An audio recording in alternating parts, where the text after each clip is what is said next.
Welcome, everyone. My name is Wendy Underwood, and I'll be your host today. I am Kalogon's clinical education specialist, and I have the honor of interviewing the founder of Kalogon, Tim Balz.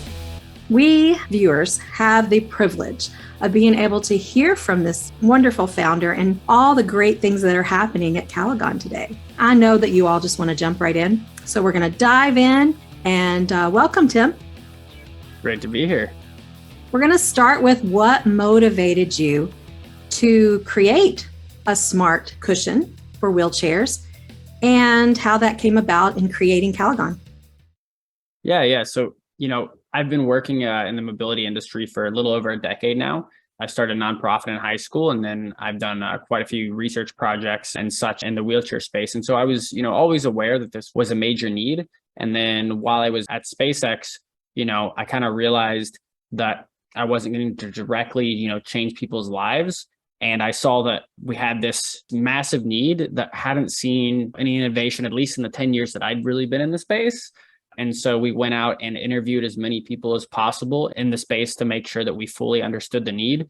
And that's kind of how we realized we created the smart cushion because it was the right solution to the problem. But we really started with the problem and started talking to end users first to see where their needs weren't fully met. And the problem is pressure injuries. And I recently read the white paper, and later on we can tell people where they can find that. But I was shocked, and I've been in this industry 21 years. I was shocked at the statistics. I mean, they're staggering. Pressure injuries lead to so many things and can be prevented. So I love that you saw that issue, saw that problem. And right away, you're like, okay, let's do the research and see if there's a need. And yes, there's a need. So that's great. I love also that you mentioned the not-for-profit you started in high school. I definitely want our viewers to hear more. Yeah. So back in high school, I had a student in my school. He was in a wheelchair, and they called it the life skills class. He would pull behind a trash can on wheels. And so we'd go door to door, and that trash can was actually a recycling bin. And so he'd collect it all from the different classrooms. And one day I actually saw that he was stuck. So he was trying to push his manual wheelchair, but it was clear that the recycling can was too heavy for him. And so I asked his teacher, why didn't he have an electric wheelchair? And she told me that his insurance company had denied it. And the reason that they'd given to the family was that he could move 100 yards under his own strength. And, while that might work in a home, I didn't feel that was adequate at all for someone to be a student and need to move around to school. That's well more than 100 yards long. And so I went out and traded a moped on Craigslist for a power wheelchair. And then I kind of tricked it out, put a sound system on it, set up leg rests, I added a hitch so he could pull the recycling, put his name on it, and really just built him a chair that was for him. And it was just as special and cool as him. And it absolutely changed his life. And, I didn't plan to start a nonprofit, but one day over the intercom at school. So over the intercom, it was Tim Balz to the office. And I was like, oh gosh, what did I do this time? And so I go to the office, and it turned out there was a news crew there filming a story on how successful our recycling program had been. And so they saw that individual, and they saw the cool wheelchair, and they started asking about it. And they told them that a student had built it. And so they did a quick interview with me and, talked about why I built it and all of that. But the crazy part was on the news that night, they had said that I started a nonprofit. And I was like, oh, I didn't know that. But then all of a sudden, people started reaching out to me saying, I have a power wheelchair from someone that's passed away, or they've got a new one because it was time for an upgrade and it was still in good condition. And then I had a bunch of other people reaching out who'd kind of fallen through the cracks in the system, and they needed a power wheelchair. And so I was always raised to look for ways to help people and solve problems when you're able to. And so it was obvious to me that there was an opportunity for me to continue helping people. And I can go way deeper in that, but, went from starting out in a sawdust closet at the school until they found out, and probably for liability reasons, they're like, hey, you got to get these wheelchairs out of here. Right. Yeah, it was insane. I remember the night I'd left school and they told me to get rid of them. So I loaded them all up in my pickup. And so I threw all these wheelchairs in there, and I was like, I have no idea what to do with these. At this point, my parents didn't even know that I started giving away wheelchairs. It wasn't an official nonprofit. I just gave away wheelchairs. And so I went to the storage. I just walked right in, had no idea who he was, and said, I have all these wheelchairs. It's going to rain tonight. I kind of give them away and help people out. Can I have a storage unit? I have no money. And the guy handed me a set of keys, no questions asked. and actually donated. And we worked out of that storage unit for almost 10 years before we moved into a workshop. And so that's kind of how it got established. And we've given away well over 150 power wheelchairs, most of them being group 3 chairs. So you accidentally started a not-for-profit. Yep. It kind of happened. There was no master plan. It was just people came to me with needs and problems that I felt I could solve. And that's how I was raised, to solve problems if you're able. Well, as a clinician, I mean, that's person-centered. That's what we strive for every day. So I love that you just naturally did it. And even with packing them up in your truck and you saw a problem, okay, it's going to rain tonight. I've got these wheelchairs, and you went for a solution. So I love that. Helping people is what drove you to do all of this. And I love that story. And I think it's really neat. And I'm sure your parents were like, excuse me, we didn't know any of this, but I'm sure they're very, very proud of what you've accomplished. Yeah, they were great parents. And, it was one of those things where I kind of fallen through the cracks too in the system. I have ADHD, and so I get excited. And so I'm not probably the easiest to teach. And so it looked like college wasn't going to be for me. And I had a teacher identify, that I had some potential and really invested in me and helped me not fall through the cracks. And the fact that I'm able to do that for other people who have fallen through the cracks and not had their problems solved is really the way that I can give back, because, so much has been given to me and I've gotten so much help over the years personally. And so it feels great to have that opportunity. Right. It meant so much to you, and now you can do that for others. Tell us a little bit about how this smart technology works for the wheelchair cushion. Absolutely. So this is actually the second time I've done smart tech in the wheelchair space. I actually wrote a business proposal to the CEO of Intel saying I want to make the world's first smart wheelchair back in college. The plan got approved, and the CEO actually let me hire a team to work for me. I made the world's first smart wheelchair. So we actually handed a lot of that off to Permobile, and that was for the power chair itself. And so while I was at SpaceX, I identified that the smart tech should go into cushions as well. So how our smart tech works is you've got a base layer of air bladders. On top of those bladders is a layer of foam. So what happens is the individual immerses in the foam, and as you inflate those bladders, the taller it is, it actually contours the foam. And so by adjusting the height of these bladders, we can effectively custom mold a cushion. So using our app, you tune the cushion to someone's body. So now you've got a custom molded cushion, and that's the steady state. That's what it holds at. But there's 2 other really cool things that it can do. Because we're able to adjust those bladders, we're able to also detect how someone is sitting. And so because we can detect how someone is sitting, as they shift and move, we can actually maintain surface contact and have the cushion move with them. But we can do it in an extremely stable way. So, single cell air cushions, they kind of move with you, but they can be relatively unstable, especially if you don't have a lot of trunk control. With us, we can actually have a slight delay from that movement and control how much we shift with your body to ensure that you don't get off balance and you're not unstable as the cushion moves with you. So that's the second thing it does. The third thing that we can do with the intelligent technology within the cushion is we can automatically perform targeted offloads. So we'll take your neutral state, and there's 5 bladders. And so we support 1 on each IT, 1 in the sacral region, and 1 on each thigh. And so let's say the back right IT, we want to perform an offload. We'll take your neutral state, maintain the pressure in the other 4 bladders, and drop the pressure down. And what that does, it's meant to go below the threshold where surface pressure stops blood flow. And we'll hold that down for a period of time, and then we'll bring it back up. And because of the way we do it, we're able to still support your body with those adjacent bladders and able to perform an offload automatically without the user or the individual needing to do a lift themselves. Now, we still, of course, recommend proper adherence to those standards, but we know that, someone falls asleep or they're driving or something like that, it's not really possible to be doing an offload every 15 minutes like you're supposed to. So we supplement that, and we're able to automate it to help with therapy adherence. It's amazing. So one of the reasons I wanted to be a part of this team and really help get the word out is because this is a problem we see everywhere with our patients. And sometimes they don't have the strength to offload, and sometimes we have ways to help them. But to know that they have all of this going on for them, I mean, the possibilities are endless for their quality of life and for their health Nobody wants a pressure injury, but once you get one, it just compounds to so many different areas of your life and it puts them at risk for so many other issues. So I love this. And I think the way you explained it is perfect because I can just see it. I can see it moving for the patient or the client. And I can see, being able to shift yourself if you can, but if you can't, you've got this extra layer of support behind you. I love that. And you mentioned, or maybe they're driving in a car. So this is something they can put into a car or a chair. Yeah, absolutely. So we have individuals that are using it on a variety of surfaces. Of course, the primary is in your power wheelchairs and your manual wheelchairs, but also we have people transferring it to their vehicles. We have people using it in recliners, and even some people, because it happens to be so comfortable, some people are even using it on airline seats.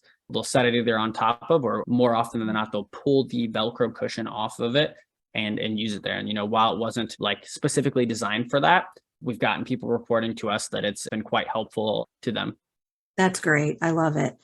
So I have two little questions. What does Kalogon stand for? Yeah. So whenever we first started, we knew that trust is huge in this space. A lot of startups, people are used to them doing the whole go fast and break things. Well, for us, because trust was so important, we actually spent more than a year testing the product and having end users use it in controlled environments and continuing to improve the product before we even announced that it existed. And so one of the ways from the beginning we wanted to incorporate the trust into our company and our culture was Kalogon's name. And so Kalogon means trust and stability. And that's what we want to provide. We know that, you can have a tilt and space chair, but you don't know for sure that the end users are going to use it. By us automatically performing these offloads, you can trust and feel confident that even when a patient's not with you or a loved one might not be with you, that our cushion is always keeping an eye on them and always taking care of them. And then the stability side, we wanted something that's extremely reliable, easy to maintain, and something that, can give you stability in your life, because we really just want to let people have the safest and most fulfilling active lives possible. And so that's really where the name came from. And it's been infused into Kalogon's DNA. And my next name question, Orbiter. So this smart cushion is called the Orbiter. And where does that name come from? Yeah. So whenever I started Kalogon, I recruited pretty heavily from NASA and SpaceX. I worked with some really amazing, incredible engineers there. They went there because they wanted to change the world. And so when I told them about how Kalogon was addressing a problem that killed more people than almost any cancer, we were able to recruit quite heavily some of the best engineers I've ever worked with. And with us being NASA, SpaceX engineers, we obviously love space. And so orbiting was a big part of our lives previously. And we wanted to bring a little bit of that to Kalogon. And also the fact that orbiting implies being dynamic. And because at the end of the day, we're the only smart dynamic cushion, and orbiting kind of represents that for our culture and for our brand. Wonderful. You say we a lot. So tell us a little bit about your co-founders. Yeah, so we have a really great team. We had, within Kalogon, 3 or 4 people. We're ex-SpaceX. We have Aaron. He's an engineer who actually goes and works directly with customers and clinicians on the sales time, because we're not building a product once and saying, here's what you get for 5 to 10 years like everyone else. We're continually improving it. And we do that only with feedback from end users, caretakers, clinicians, family, all of that. And so Aaron, he's great. He formerly did project management and engineering. We have Evan, he's a rocket scientist. He's the mechanical designer. We have Christian, he designed software for vehicles previously. And Connor's like the most impressive electrical engineer you've ever met. And so the founding team, incredibly strong, but also just the team as a whole. Kalogon hires and attracts rock stars. We're changing the world, and we're doing it at an incredible pace. And it turns out great individuals and talented people, like yourself, we're attracted to Kalogon. It's how strong our team is really what has made us so successful so far. Wonderful. And it is when people are all on the same team for the same vision to help people, to help that end user. I mean, the sky's the limit on what we can accomplish. So thank you. I wanted to hear a little bit about the co-founders. Now, back to the cushion. I forgot to ask you about, how do you know all that's happening? Is there an app? Where does that information go? Great question. We have an app that you can use to customize the cushions. So most people are used to custom cushions being maybe a little changeable. You can shave or cut down some foam manually, which is kind of a crude, non-reversible process. But besides that, you really can't modify and change the custom molding of a cushion. And, people's bodies do change, especially in a custom molded cushion. And so we've got an app that allows you to retune the cushion over time if you need. You aren't required to use the app to have the product function once you set the settings. We used to tell people you can go toss the phone in a lake and the Kalogon cushion will work for years, no problem. But with the app, there's a couple of other really cool things you can do. So you can actually set up different profiles for different activities. So instead of having one cushion that you kind of have to try to use for everything, you can actually tune the cushion to, let's say, like adjust the dump, so the angle in the seat pan by raising the thighs. And so if you're either relaxing or trying to push, you can just have a couple quick clicks in the app and the cushion will change. For transferring, for example, we can have the cushion drop the front down when you're transferring on. And then whenever you transfer off, we can help raise the back up. And that just settings you can set in the profile. Additionally, we've got a new feature coming out, which is pretty cool. So if people would like, we can actually add like a short-term massage function. So you can press a button and it'll give you a nice short-term massage, and you can adjust how often it performs offloads. So all this extra functionality we're able to provide because it is a smart cushion that is adaptable, and there's really not other adaptable smart cushions on the market. And so that's where the app comes into it. You are speaking our language. I love that. So if someone gains weight, loses weight, like you can make those adjustments and not have to get a whole new product. Absolutely. It actually, while we can't, give you a direct weight measurement and tell you that you've gained or lost weight, what we are able to do is if someone does gain weight, it'll increase the pressure that the cushion sees, and it'll drop those areas down to kind of try to accommodate some of those shorter term fluctuations. And it does those checks multiple times per second, which is pretty incredible. It's amazing. I love it. Okay, so where might our viewers see Kalogon in the future? Are there any places that Kalogon will be featured? Anything we can be on the lookout for? So we've got a lot of really cool stuff in the pipeline. I wish I could tell you everything, but yeah, so you'll start seeing us at conferences moving forward. We're of course going to be at ISS this year. We try to hit our local abilities expos so that we can speak to end users and make sure we're getting their feedback and seeing what they love and what we can improve. Want to make sure the product's as intuitive as possible. Additionally, we are actively going and doing in-person in-services with VAs around the country.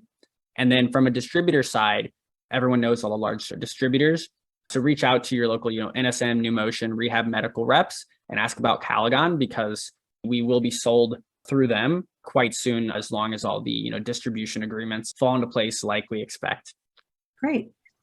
Any other products you're working on? Any other features that might happen? Anything you can share with us hot off the press? Ooh, okay. So there's a lot of stuff coming. We've got 2 or 3 products in the pipeline to address different areas of the market and different needs. So, we've got one really cool partnership in the works that we're hoping comes through that would apply our smart technology to other cushions on the market that serve different needs. But really, we're always improving this product. And so from a feature perspective, we've got new algorithms we're working on that would allow us to, better detect how someone is sitting and possibly provide data to the clinician of, hey, this is one potential use case of this new feature and algorithm we're working on. But maybe it tells you, hey, someone's pelvic obliquity, the average angle of it has changed by a certain amount over time. Or start sending, updates of, hey, we noticed someone is developing like a right lean partway through the day. The other thing we have ready to go that will be rolled out very soon, it's not turned on unless the end user and the clinician chooses to turn it on. But we can actually detect certain therapies like offload. So we can detect if someone has done their offload, and we can provide actual data to tell you about that and provide clinicians data that they can use to help with their interventions, their care plans. That helps us with preventative measures. So wonderful. Absolutely. So like I said, we're not trying to replace offloads. Right. We do assist in the compliance there of trying to encourage that blood flow. But the really cool thing is the fact that we can detect that. We also could start providing coaching and feedback so that clinicians know what is it that towards the end of the day they're getting tired, so they need to try a different type of offload, because doing the kind of dip offload is so hard on their shoulders. Is it that, hey, the amount of seated time is significantly higher or lower than we expect? So really, by providing that data, we're hoping that we can help clinicians make better decisions and be able to really tailor solutions to those individuals' lives. I love this. The innovation continues, folks. I like that it doesn't just end here. There's so much more that we're going to learn. And this is just a preview. So we've heard all about it, and we all love to mention our work-life balance. So what does Tim do for fun? I love Kalogon, and there's certain parts of it are things that I would do in my free time just Right. because I really enjoy it. But I'll do a little bit of golf with some of our team members here and there. Obviously, my wife and I, we love to travel. We actually have a rule in our marriage that we set up. And other than a small blip during COVID, the rule is 2 international trips per year because we just love to travel. And we've been able to keep that going for many years now. And so love to travel, play a little golf here and there and work out. But really, working with the Kalogon team and family to change the world is my number one life focus right now. Wonderful. And really, we could talk about this all day, but I want our viewers to have a little bit about you. Where can people find out more about Kalogon, about this white paper that, really changed the way I look at things? Where can they find out more? Yeah, so if people want to learn about how Kalogon changes the standard of care, the white paper is incredible. It cites a lot of great research and really for people that want to understand pressure injury prevention, especially on the pressure and blood flow side, you can go to our website. That's www.kalogon.com, Kalogon, and the white paper can be found there. Additionally, feel free to reach out to us. We love doing virtual in-services, educations. Obviously, these videos are a great way to learn more, but don't be afraid to reach out to us directly. And if you're interested in influencing some of the new software updates and features that we add, and by the way, everyone that's had a Kalogon cushion, they get all these new features we talk about. It's provided free to anyone that's already purchased. Right. So people that have already purchased a Kalogon cushion, we make sure to really take care of them and make sure they get all the newest and updated things as we release them. But if you're interested in getting to preview some of those features and help influence the direction of that, you can reach out to us at contact@kalogon.com. And we'd love to work with you and help you influence our continued R&D and innovation. Thank you. Now, I've asked some pretty good questions, but I'm sure our viewers will have even better ones. So we're going to take a little breather, answer those questions. Don't go anywhere because we're going to check the chat. We're going to check the Q&A and make sure that we answer all of your questions. And I'll put all of the website and everything, all that information in there so that you can get more information. So start putting those questions in for us now in the chat and in the Q&A box, and we'll get right to those. Thanks, Tim. Thanks so much.